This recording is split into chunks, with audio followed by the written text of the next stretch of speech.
final Kalahari of the day that you guys will see. Kalahari is going to give a lot of hopes to, I believe, that team who's going to be super aggressive in this very one. And I'm going to be referring towards Nightmare. This entire team has had a really nice shift of pace.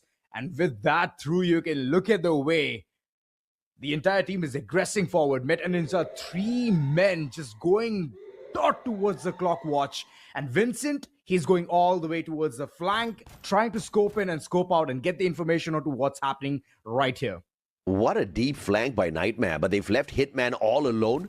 Shanky is saying, thank you very much for doing that, guys. We're going to hunt him down. Jarvis on the backup, but Hitman has baited all of them in straight up towards the rest of the 3 members on the side of Nightmare. And now Hitman backing away from that engagement as Jarvis and Shanky gets hunted down. Jarvis tagged up, but a great recovery reposition for Meta Ninza players as well. It's all about the man count advantage, specifically when we talk about the first round. Hitman, all scoped in. Vincent, both of them, they have a lot of heavy lifting to do. They need to do the initial point of damage or at least lower the opponents to such a chipping point where Jarvis can just straight up rush forward and get those frags. Similar thing goes for Ginotra as well. All right, both of them, one single fence right in front. And I mean, he's just holding his punches back. Oh yeah, I mean, no doubt at all. Gopu down on the ground. Farhan as well. Meta Ninza about to get a easy one here. Shanky traded right back out. Hitman making some magic work here, but as the final player on the side of Nightmare, can he turn this Nightmare around and make it a dream round in a 1v3 up against Meta Ninza, who are just staying together? They're like, all right, we're going to play the numbers up against this guy. Hitman, hasta la vista, baby. Easy one for Jarvis to tag up. The Scythe couldn't get there in time. True that. So M500 was definitely a game changer in the previous round, but now moving forward, having the money, Meta Ninja, they're going to go in for the G36. Instant money cash in. You see the Free Fire coins? You put it directly into it. Plug and play, baby. And from here on, it's all going to be the weapon advantage through which Meta Ninja is going to go through. But on the other end, Nightmare, they're forcing their way through. Farhan and Amin, both of them trying to jot things down. And if they get a knock or two, then it's weapon upgrades for Nightmare. I think it's a great compound for the G36 play. The assault rifle has the range and has the damage. And as I talk about that damage, Farhan is going to be the testament to exactly how much that hurt Shanky on the chase. And the double revolvers gets the knock. Farhan again down on the ground. Oh, Shanky! Great play. Crimson Rush saves his life and Hitman doesn't get the finishing hit. Oh no, Hitman! He'll be smacking the bottle on the ground and saying that, no, this was my time to shine, but unfortunately he could not do it. Last man standing, and he's still trying to find the opening. I mean, well, what can he do against the entire herd? He's just going to try his level best, but those weapons are just going to come clocking right at him. I mean, tried, but unfortunately it's going to be Jarvis going ahead for the finishing blow. Hitman with the Riptide rhythm. And Shanky with the instantaneous Crimson Crush survival gameplay. That Orion coming in clutch, keeping him up on his feet. Meta Ninza with a clean round up against Nightmare. 2-0. Cyber airdrop time. Somebody's going to get baited out to the front here to pick up those loots. And clearly, one team needs it more than the other. Meta Ninza has got the money. Nightmare is starved for coins. They need the stuff out of that airdrop. They have to get to the setup. Not only that, look at the way the vortex has already been placed. Oh my god. Meta Ninja. Alright, I see you guys. Bonfire already right in front. And look at Kinotra, the left flank, completely bamboozled. He's taking the entire area's control. Gopu OP. Somehow he's available there, trying to give the support. And Farhan, now he's back on his feet. This is not at all good, Nightmare. If you carry forward with a similar kind of momentum, then Meta Ninja might just swoop you over. Yeah, very safe play from Nightmare. They didn't go for the cyber drop. Meta Ninza said, okay, all right, I'll take it, baby. Shanky gets there first, manages to pull out a couple of strong loot. Level 3 MP5. Didn't even need to buy that. The game gave it to me for free, he flexes. 2-0, about to become a 3-0 if they can keep this one up. I mean, down on the ground as well.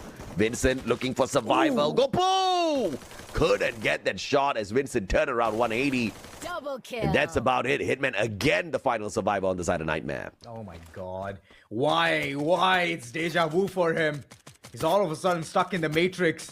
G36 still in hand, trying to go ahead and clutch it out for the team. And so far, he's just trying his luck out. There's no one there, buddy. Hitman, you gotta wake up. Oh, yeah. As slowly but surely, Meta Ninza, they've already gained a lot of control in this entire map. Meta Ninja not bad at all in the engagement so far. Looking to play this dominant run up against Nightmare, and they have not even broken a sweat just yet. Hitman buying a lot of time for himself. Shanky 1v1, but Vincent sneaks it off from across the floor with the G36 still rocking it from that first round. Sorry, he was second caught round. midair. The man was about to take a jump from the window, but he was caught midair. He could not even land his feet on the ground. Oh, yeah. All I could see was a crate reaching towards the floor. But what a lovely one indeed. Meta Ninja, they have just kept the entire tab on where the opponents are going to rotate from, and that's where Nightmare is just getting penalized again and again. If this is the case, if this is the situation, then Shanky, he's just going to keep coming forward and getting those final blows. 42 bullets. Can you imagine an MP5? This is quite a peculiar one because you look at Battle Royale, you look at the stats of Nightmare and Meta Ninja, they're just side by side with each other. Both the placement points and the elimination points not too far away from each other at all. But when you look at them here in Clash Squad on Kalahari, there is a stark difference between Meta Ninja and Nightmare. Meta Ninja's running away with this one, but Githra now. Ginothra down on the ground. Gopu traded right back out, and Vincent fights Farhan. Meta Ninja once again will overwhelm. Down in the ground, and Vincent pulls in yet another hit. Hitman again, the final survivor on the side of Nightmare. Well, he's always the last person to go 6 feet under. Jarvis, Winchester level 3, and as long as Shanky's alive, man, things are always going to shape up to perfection for this one team. Meta Ninja, little does Hitman know, there's trouble knocking at his doorstep, and Shanky, he's just going to keep running around. But this time it's going to be Vincent who's going to send that final blow onto Hitman. Shanky had a double level 3 MP5. He just took Hitman out and sneaked away his level 3 Winchester. That is a big elimination and a big loot for Meta Ninja. They have been whooping Nightmare round after round after round. And Nightmare, they've got the coins, they've got enough money to buy their way back into this game. But what's not faring well for them is the teamwork. Meta Ninja, on the other hand, such a tight grouping, and they're executing these plays so perfectly, Azora. Yeah, true that. And most of the time I can just see Hitman. He's the only last person who's trying to give the proxy attendance of the entire team. Farhan, close quarter, max 7. He thinks that he's better, but unfortunately it's not going to work out as Shanky yet again shanks him to death. Gopu OP right in front. Finally, Gopu OP, he pops up, and look at the way he's charging forward. Jarvis, he has been forced to run away from that corner, squander around, and Jarvis, what can he do? He's trying to provide the support, and Amin from the other end. These two players, this is playing so well. Gopu with that valiant dash, knocking Jarvis off of his position, getting the confirmation on Shanky. That's a big elimination for the side of Gopu. Now Ginothra fighting Gopu with those shots. Can't get those eliminations just yet. It's a 3v3, numbers all equal. Hitman again not getting involved in the fight enough for my liking. He's staying behind, not assisting the rest of his team members with those shots. It's a big problem for Nightmare. True that, and Hitman yet again trying to go ahead and fill in those shoes.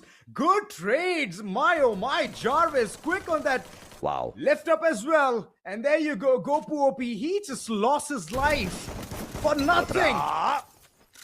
Ginothra knocked.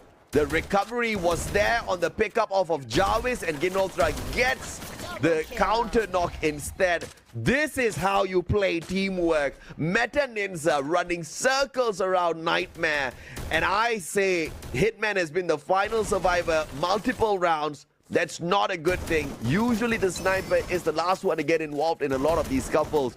But Hitman's barely taking those shots. I mean, he's not getting the opportunity to. Of course, there's another person standing afar, Vincent, BSK in hand. Couple of them, not one, 2 times. So if he wants to go ahead and keep spamming those shots, he can keep doing that again and again. That's where I believe Nightmare is holding their punches behind, and I believe that's the biggest mistake you can ever do. Hitman, HP low, and he's trying to go ahead and look at the sky, see whether the stars are aligning or not. On the other end, I can see Farhan just constantly rushing forward, trying to take this fight, but it's Shanky always surviving. Doesn't matter what the situation is looking like. Sorry, I used the wrong word there. He's definitely taking the shots. What he's not getting is the knocks. Hitman, this just isn't his game just yet. Farhan desperately trying to break this glue wall down. Walks straight into the player. Farhan doesn't get the knock. And after 300 years, Ginothra finally gets taken down. Gopu, a sliver of health left on him. But Meta Ninza, they've got the numbers advantage by Farhan, they say. And a 6-0.